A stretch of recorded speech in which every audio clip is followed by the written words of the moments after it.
Hello, I'm Hannah, and this is Hannah's Books. Well, today I'm going to answer the second part of a set of tags I started answering last Tuesday, the alphabet series put out by Jim at Jim's Reading Books and Stuff. I'll put a link to his channel down below, and I'll also link to my version of the A to J tag, which I did last week. So let's get to the prompts. This time we start with K. K is for king. What's your favorite book about royalty, fictional or real? I know I just mentioned this book the other day, but I want to choose a charming little book by Alan Bennett called The Uncommon Reader. The plot is a gentle but witty imagining of how Queen Elizabeth stumbles across a bookmobile and soon becomes a bookworm herself. It's just slightly subversive, too, in the most lovely way imaginable. I highly recommend it if you're looking for a calming, quick read. The second prompt for today is L is for librarian. Who is your favorite librarian? I have several favorites. A few I want to mention briefly, and then one I want to talk about a little more. Quite recently, in another tag, I talked here on BookTube about Mrs. Ludlow, the librarian in my elementary school I attended, about how she shaped my reading life and my lifetime love of and connection to libraries. I love the children's librarians who've worked in the community library right around the corner from our house. Jillian, who introduced me to Swallows in Amazons and other wonderful older books right after my son was first born, and a woman we call Karen the librarian, who has overflowing energy and enthusiasm for helping the young people in our community grow as readers. But one librarian played an especially large role in my life as an adult, a man who worked at the local branch of my county's public library. When my son was very young, I had decided to leave my professorship, but to continue to write academic history. As I tried to turn my dissertation into my first book, I found myself in need of books that were not in regular circulation at my local library. Because of my family commitments, it was somewhat difficult to head downtown to the Library of Congress, where I would have to read those materials in the building rather than take them home and pore over them as my son napped or whatever. Adam Green helped me out. Along with the incredible work of the Interlibrary Loan Team, Adam found almost everything I needed. He teased me a lot, partly about how many books I checked out each week as I tried to stock our house for not only research, but also for the daily pleasures of three people who loved books. And in return, I thanked him in the acknowledgments when the book was finally released. The third prompt in the tag is M is for magazine. Do you have any magazine subscriptions or a favorite magazine? In the past, I've had a few different cooking magazines, of which Saveur was probably my favorite one. I didn't routinely cook from the magazines, but I loved learning about food traditions around the world. At this point, I don't subscribe to any of them, but I do get a few bookish magazines. For years, I've enjoyed the New York Times Book Review, a newspaper magazine that comes folded into the paper and arrives in our driveway every Sunday.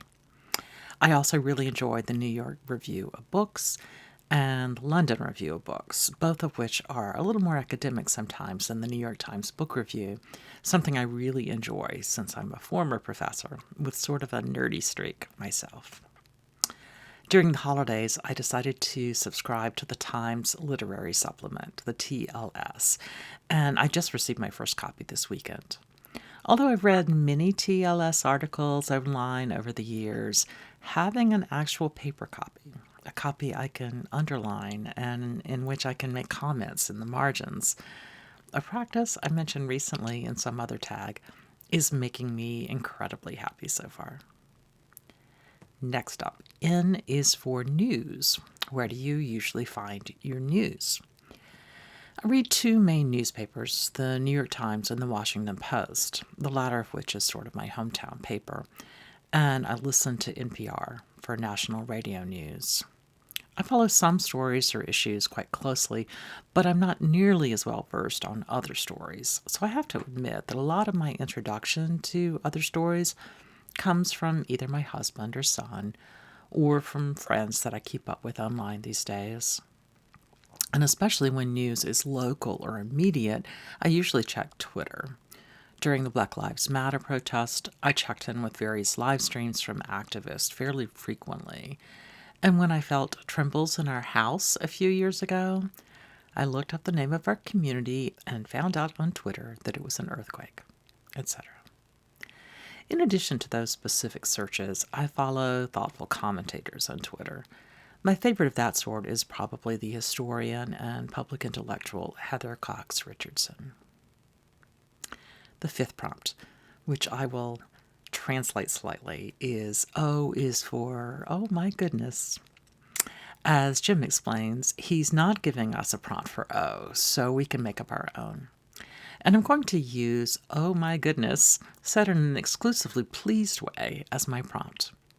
The other day, immediately after I did the first set of questions for Jim's alphabet tags, I opened a bookish newsletter in my email inbox and found out about a really interesting book talk, one that immediately made me think about Jim's question about the country of Georgia, where he now lives. There's going to be a discussion on Saturday, February 27th, organized by the British Library about Georgian women in the arts, structured as a conversation between a novelist and a filmmaker who will be talking about how women's positions as artists have changed over the last century in Georgia, going from suffrage and the promise of full opportunities for women through Soviet rule, etc. It sounds like a really fascinating discussion. I'll leave a link to the free event below where you can register if you're interested. The sixth prompt, P is for Penguin. Which is your favorite publisher? I absolutely love Penguin editions, and also the editions put out by Oxford World Classics.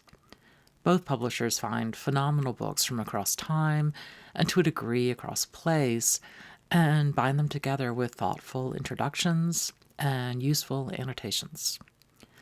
Recently, as I've read more and more serious but mainstream biographies and social histories, I've fallen in love with volumes from W. W. Norton as well.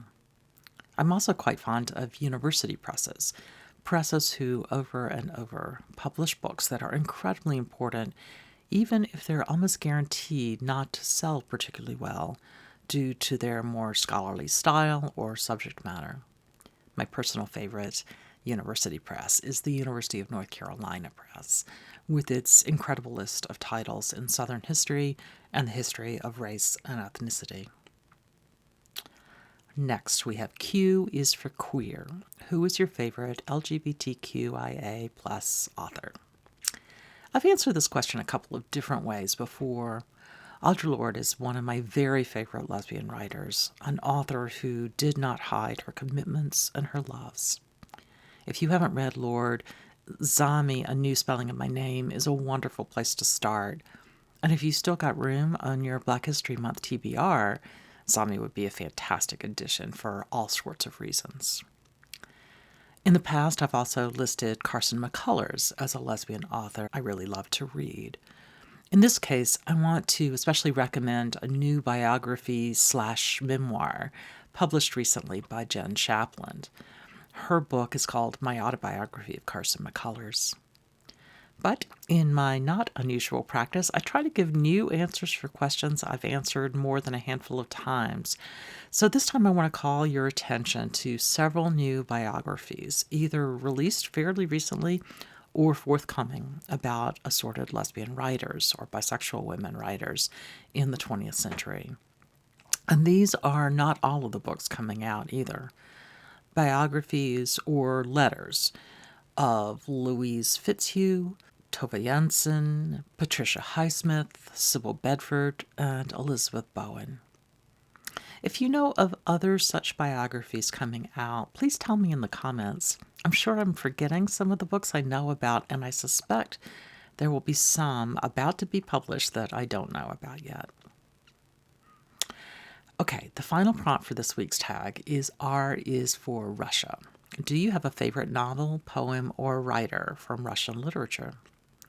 Although I loved Tolstoy's Anna Karenina and Dostoevsky's Brothers K, as well as The Master and Margarita and Dr. Zhivago, I have to say that my favorite so far is actually Nabokov's Speak Memory, sort of an autobiography or memoir in essays. The language is stunningly beautiful, full of images that have lasted with me for decades now. Part of the initial reason I loved it was probably because I had such low expectations after reading Lolita.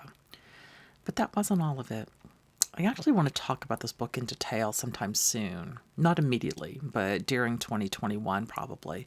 So I won't go into all the reasons why I love the book or what the context was when I first read it.